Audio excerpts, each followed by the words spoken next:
सृष्टि के आदि काल से ही जब जब धर्म की हानि हुई है, तब तब भगवान ने स्वयं को विभिन्न रूपों में अवतरित किया है। उन्हीं अवतारों में एक अवतार था भगवान श्री राम का, जिनका प्राकट्य त्रेता युग में हुआ। किंतु श्री राम की लीला और जीवन की कथा केवल उनके जन्म के बाद नहीं शुरू होती, अपितु उससे पूर्व की अनेक घटनाएं भी उतनी ही महत्वपूर्ण है, जिनमें देवताओं की योजना, शिव पार्वती का विवाह, संतों की वंदना और अयोध्या के राजा दशरथ की संतान प्राप्ति की कथा भी सम्मिलित है। यह कथा एक दिव्य श्रृंखला है जो रामचरितमानस के बाल कांड के प्रारंभिक अंशों में प्रस्तुत होती है। बहुत समय पहले की बात है। देवी सती के शरीर त्यागने के पश्चात शिव शोक सागर में डूब गए थे। उन्होंने संसार से नाता तोड़ लिया और समाधि में लीन हो गए। उधर देवी सती ने पुनः पार्वती रूप में हिमालय राज के घर जन्म लिया। बाल्यकाल से ही वे शिव को अपना पति मानती थीं। पार्वती ने एक निष्ठ भक्ति से भगवान शिव को पाने का संकल्प लिया और कठिन तपस्या आरंभ की।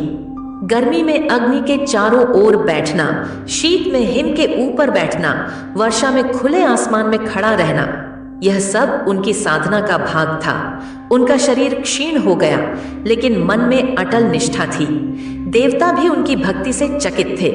पार्वती की तपस्या को देखकर देवराज इंद्र भयभीत हो उठे। उन्होंने सोचा कि यदि पार्वती ने शिव को प्राप्त कर लिया तो उनकी शक्ति अत्यधिक हो जाएगी और कहीं वे स्वर्ग पर अधिकार न कर लें। इंद्र ने तपस्या में विघ्न डालने के लिए कामदेव को भेजा। कामदेव ने वसंत ऋतु का आह्वान किया, पुष्पों की वर्षा करवाई, कोयल को कूकने का आदेश दिया और स्वयं प्रेम बाण से शिव को विचलित करना चाहा। लेकिन शिव योगीश्वर थे। उनकी समाधि इतनी गहरी थी कि वे कामदेव के प्रयासों से विचलित नहीं हुए। उल्टा उन्होंने क्रोध में आकर तीसरा नेत्र खोला और कामदेव भस्म हो गए। कामदेव की पत्नी रति विलाप करने लगी।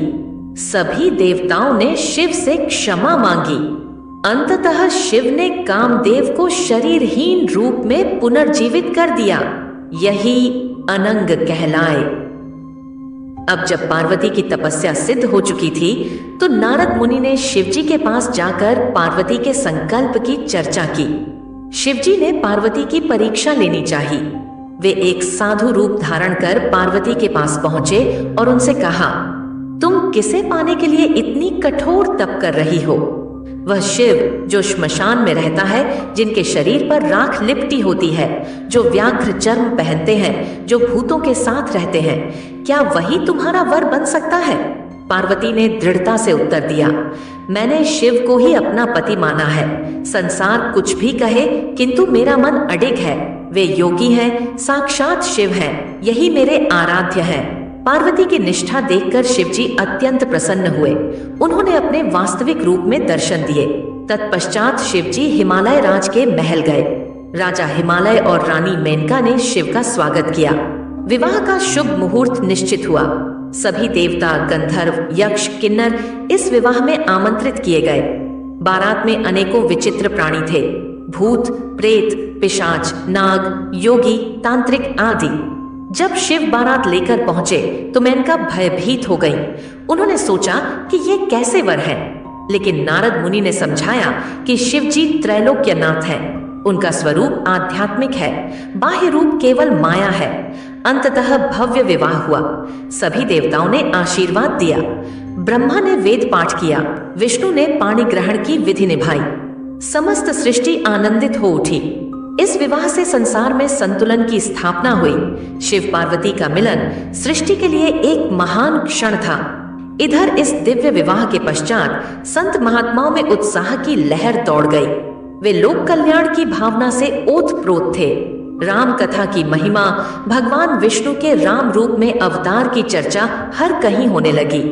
परम भक्त तुलसीदास जी ने संतों से प्रेरणा प्राप्त की और मन में संकल्प किया कि वे श्री राम के चरित्र का वर्णन करें, ताकि कल युग में भी राम नाम की महिमा बनी रहे। उन्होंने मानस की रचना प्रारंभ की, जिसमें उन्होंने भगवान श्री राम के जीवन का विस्तार से वर्णन किया।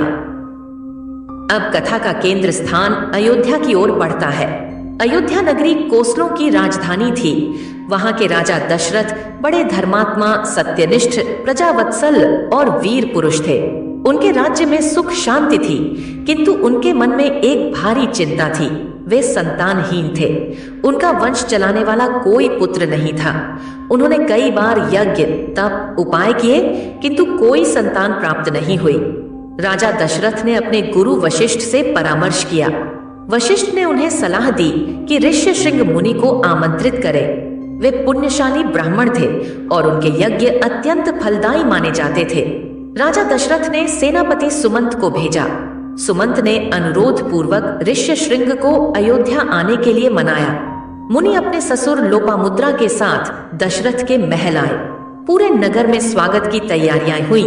जब ऋष्यशृंग ने अयोध्या में प्रवेश किया तो नगर की स्त्रियां उन्हें देखकर आनंदित हुईं। उनकी तपस्या की तेजस्विता उनके मुख पर झलक रही थी। फिर पुत्रेष्टि यज्ञ की तैयारियां शुरू हुईं। मुनियों ने यज्ञ वेदियों की रचना की। अग्निहोत्र, आहुतियां, मंत्रों की ध्वनि से समस्त अयोध्या पावन हो उठी।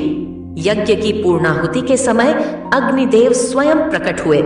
उनके हाथ में एक स्वर्ण पात्र था जिसमें दिव्य खीर थी। उन्होंने कहा, हे राजन, यह खीर अपनी रानियों को दे। इससे तुम्हें परम पराक्रमी पुत्रों की प्राप्ति होगी। दशरथ ने श्रद्धा पूर्वक वह खीर कौशल्या, कैकेयी और सुमित्रा में बांटी। कौशल्या को श्री राम, कैकेयी को भरत और सुमित्रा को लक्ष्मण तथा शत्रुघ्न की प्राप्ति हुई। कुछ ही समय पश्चात तीनों रानियों ने गर्भ धारण किया। समय आने पर कौशल्या के गर्भ से प्रभु श्री राम ने जन्म लिया। आकाशवाणी हुई, धर्म की पुनः स्थापना के लिए नारायण स्वयं अवतरित हुए हैं। पृथ्वी, आकाश, नदियां, वृक्ष, पशु पक्षी सभी आनंद से भर उठे। ब्राह्मणों ने वेद पाठ किया, देवताओं ने पुष्प वर्षा की, ऋषियों ने मंगल गान किया, नगर में उत्सव मनाया गया। कैकेयी से भरत का जन्म हुआ, शांत, सौम्य और नीति में निपुण। सुमित्रा से लक्ष्मण और शत्रुघ्न उत्पन्न हुए। लक्ष्मण श्री राम के परम भक्त और सहचर तथा शत्रुघ्न भरत के सहायक और विनीत। अयोध्या में यह दृश्य अद्भुत था। चारों राजकुमार अपने अपने गुणों से संपन्न थे। नगर में उत्सवों की श्रृंखला चल पड़ी। घर घर दीप जलाए गए। नर्तकियों ने नृत्य किए। ढोल, नगाड़े, मृदंग की ध्वनि से नगर गूंज उठा। प्रजा आनंद विभोर थी। राजा दशरथ ने नक्षत्रों के अनुसार उनके नामकरण संस्कार किए। कौशल्या के पुत्र का नाम राम रखा गया, जो सभी के हृदय में रमते हैं। भरत, लक्ष्मण और शत्रुघ्न भी अपने नामों के अनुसार अद्वितीय गुणों से विभूषित हुए। गुरु वशिष्ठ ने चारों को शिक्षा दी, मंत्रों और शास्त्रों की जानकारी दी। तो आज की कथा यहीं तक। कहानी अभी बाकी है। आगे क्या होगा जानने के लिए चैनल को जरूर सब्सक्राइब करें।